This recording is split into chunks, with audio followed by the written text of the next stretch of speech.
Hello everyone and welcome to the first video of 2024. My name is Jamie. I make a lot of bookish content here on the internet, so feel free to stick around and do a vibe check if you want. Today we're going to be talking through all the books that I read in December. I read 7 books. I was in a bit of a slump in December, just going through like a lot of life changes and stuff like that, so reading wasn't my biggest priority, but I did manage to read some really fun books, so I'm excited to talk them through with you here. You guys know how these wrap-ups go, so I'm just going to go in chronological order and share my thoughts, and I hope you enjoy. So the first book I read in December was Next to You by Hannah Bonham Young. This is a really fun little romance. It is friends to lovers and I had a really good time with it. It is the second in a companion novel series. I've already read the first book and I really enjoyed that one. I gave the first one 4 stars and I also gave this one 4 stars. So I feel like this one was slightly elevated compared to the first book in the series.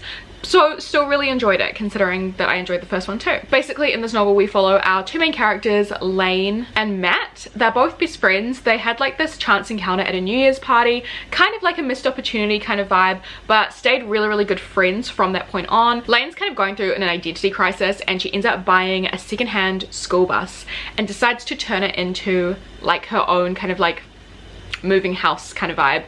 Matt is also a mechanic, so he helps her out, and while they're kind of in the stage of like working on this project together, they start to realize that maybe their friendship, it could lead to something more.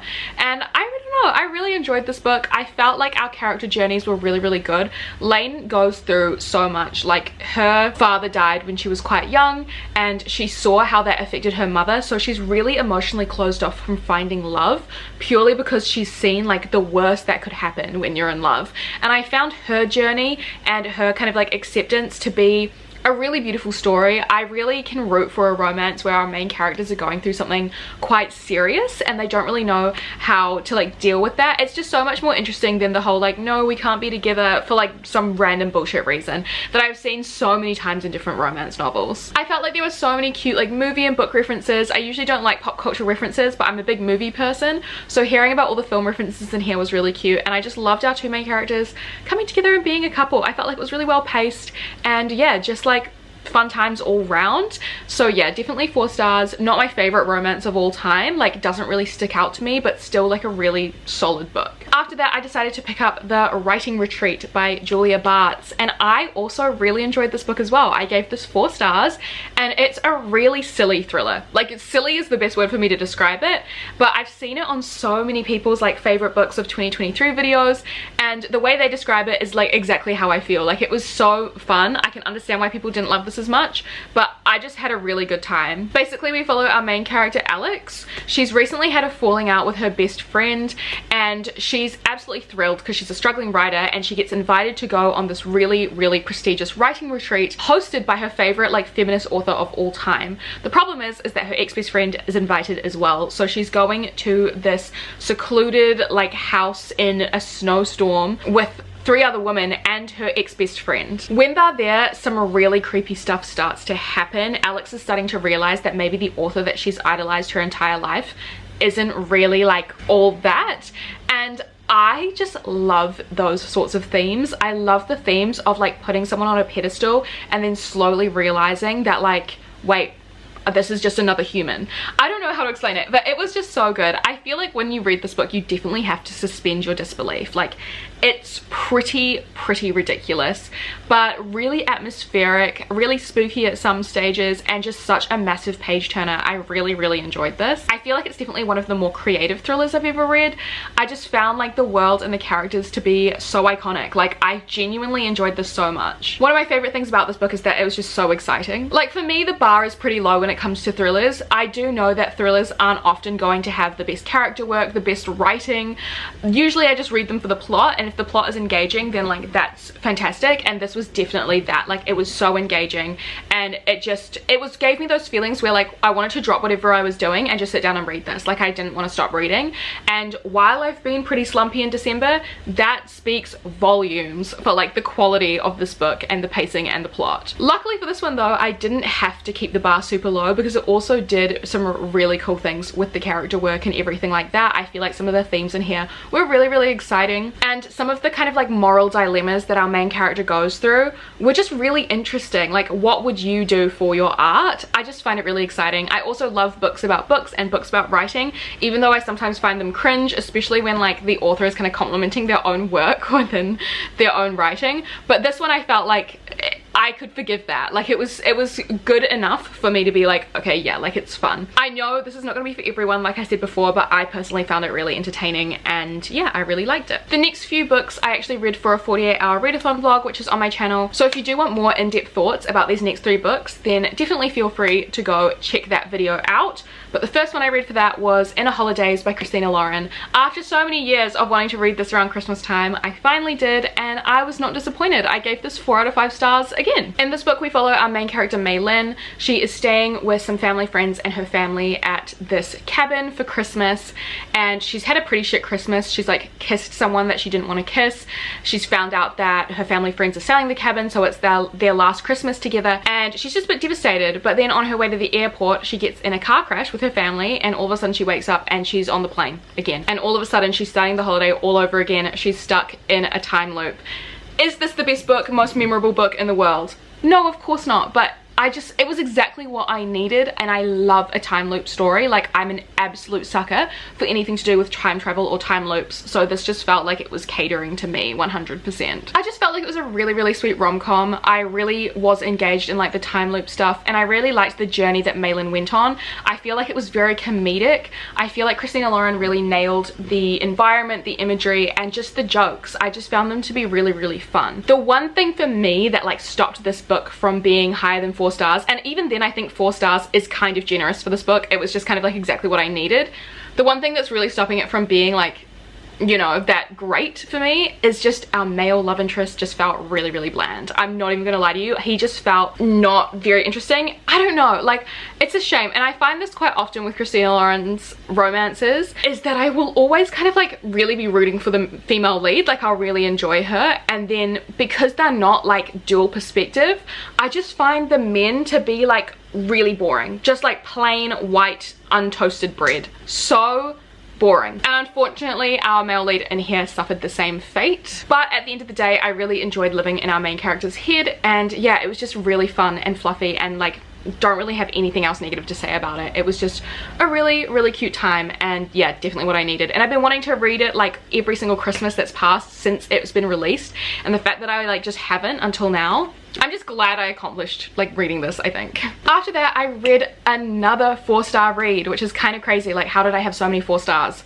Anyway, I read The Girl Who Fell Beneath the Sea by Axie O. This is a YA fantasy, and yeah, I gave it 4 stars. It was really, really gorgeous. In this fantasy story, we follow our main character, Mina. Every year in like the village that she lives in, there is a sea god that comes and takes a woman from the mainland and takes them underwater, hoping that it will be like the love of his life. And every year, it's not, so they just keep losing all of these girls. And this year, the girl that's been chosen is Mina's brother's girlfriend, so he's obviously devastated. Mina is devastated to see her brother devastated and sacrifices herself and goes down to see the sea god and be like, take me instead. When Mina goes down to the spirit realm, she realizes that not everything is what it seems. The sea god is not the sort of person that she thought he would be, and she kind of has to work really hard down underwater in the spirit realm to kind of free the sea god from his prison, and also just in turn like save her family, save her village, all that sort of stuff. I found this book to be really beautiful at first. I found the writing to be gorgeous, and some of the like fantasy imagery in here is some of the best that I have read in a really, really long time. I could really picture like everything that was being described, and it just felt so whimsical and magical and really reminiscent of a Studio Ghibli film. I found it to be absolutely gorgeous. My problem is that kind of after the halfway mark, the story just got a little bit lost and a little bit convoluted.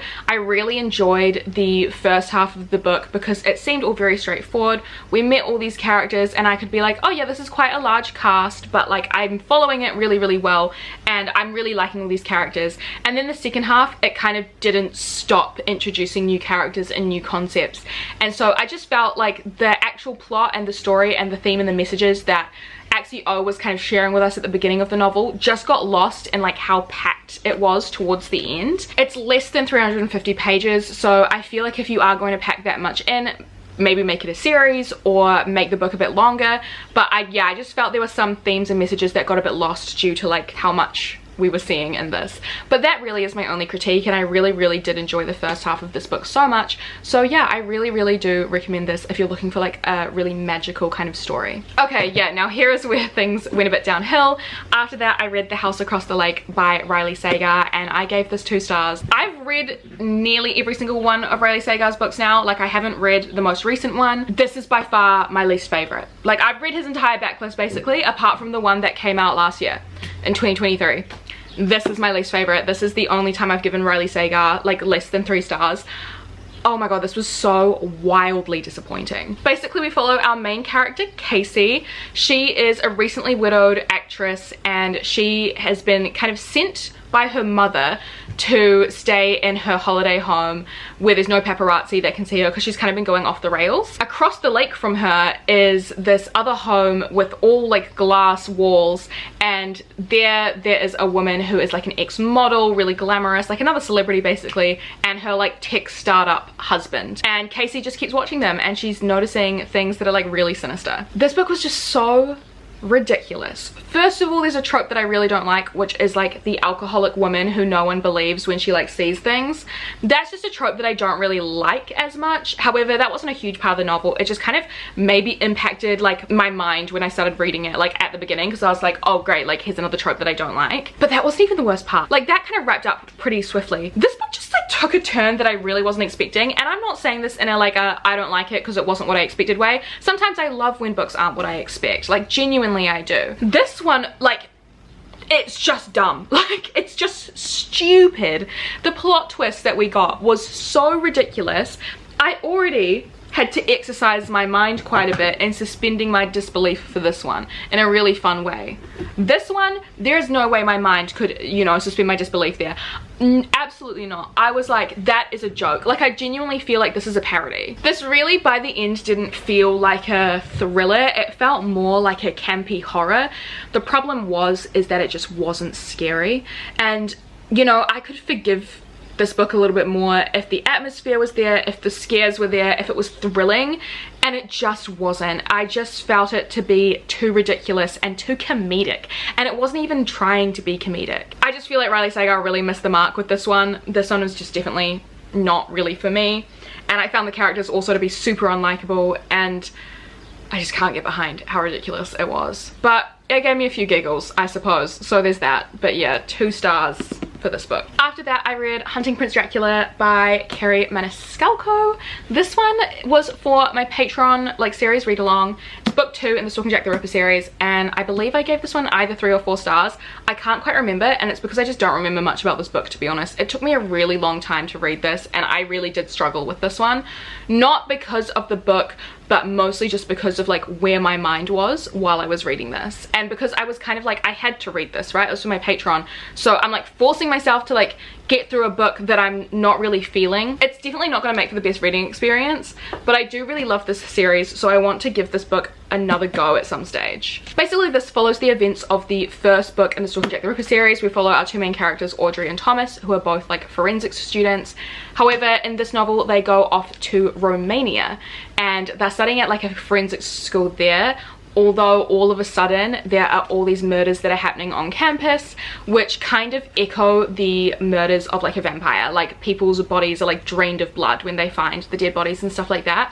So I felt like this was going to be really fun, but unfortunately I just found it slightly boring. I feel like I really shouldn't speak on the quality of this book, because I really do want to reread it when I'm at a better place in my mind. I think I just found it boring because like I was just struggling. Actually, the epilogue in this, the epilogue was really beautiful. I really did love this, and I do really love the dynamic between our 2 main characters. I feel like Kerri Maniscalco does like witty banter so well, and this series genuinely does have one of the best like enemies to lovers storylines I've ever seen in my life. So I definitely have to give it props for that. But yeah, I definitely need to reread it at some stage in the future. And then finally, the last book I read in December, and the last book that I read in 2023, was my Patreon buddy read, which was A Certain Hunger by Chelsea G. Summers. And I gave this 1 star.